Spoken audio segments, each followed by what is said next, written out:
L'essor des technologies a toujours modifié notre rapport au travail et encore plus celui de l'intelligence artificielle. L'intelligence artificielle s'inscrit dans l'informatisation des sociétés, donc ça date des années 50. Et qu'est-ce que c'est que l'intelligence artificielle? C'est l'émulation des fonctions cognitives de l'être humain et en particulier ça permet de faciliter et d'assister les collaborateurs dans l'exercice de leur métier au quotidien.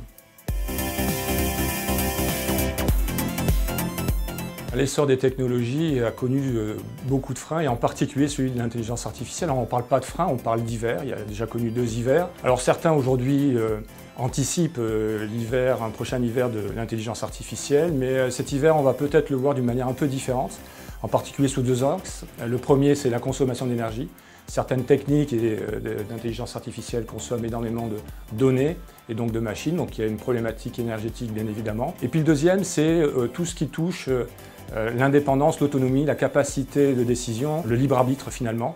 Et donc il y a aussi des personnes qui réfléchissent sur l'éthique de ces machines et de l'intelligence artificielle. Et peut-être que dans les prochaines années, on va être confronté, en tous les cas le développement de l'intelligence artificielle va être confronté à d'autres hivers que ceux qu'il avait connus, qui étaient plus technologiques. Mais là, ce serait soit d'un point de vue énergétique, soit d'un point de vue plus sur le libre arbitre et sur l'individu.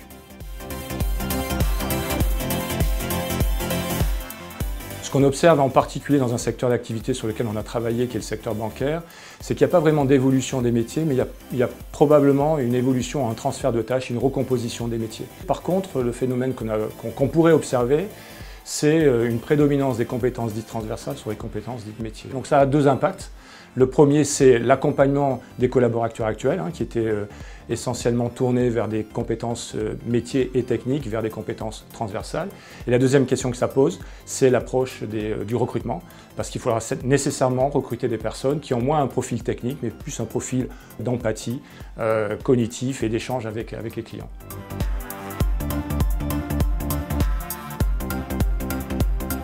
Les entreprises et les DRH ont devant elles un immense défi, en particulier les DRH, qui doivent être au cœur des dispositifs et des réflexions dans ces transformations liées à l'intelligence artificielle. Et ce qui est important aussi, c'est de ne pas vouloir trouver les conclusions ou les réponses avant d'avoir fait toutes les analyses en amont.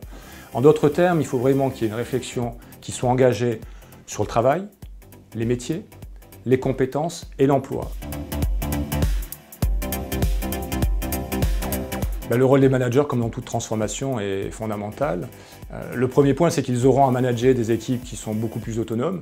Donc là, il n'y a pas une remise en cause du rôle des managers, mais en tous les cas, la manière qu'ils auront à travailler avec leurs collaborateurs. Et puis le deuxième point, c'est qu'ils auront aussi à apprendre à travailler avec ces machines, parce que finalement, elles vont prendre de plus en plus de place, et donc il sera important qu'ils puissent s'approprier ces machines, travailler avec les collaborateurs et avec ces outils. Il y a aussi une réflexion à mener sur l'évolution du rôle du manager sous l'effet du déploiement de ces outils à base d'intelligence artificielle.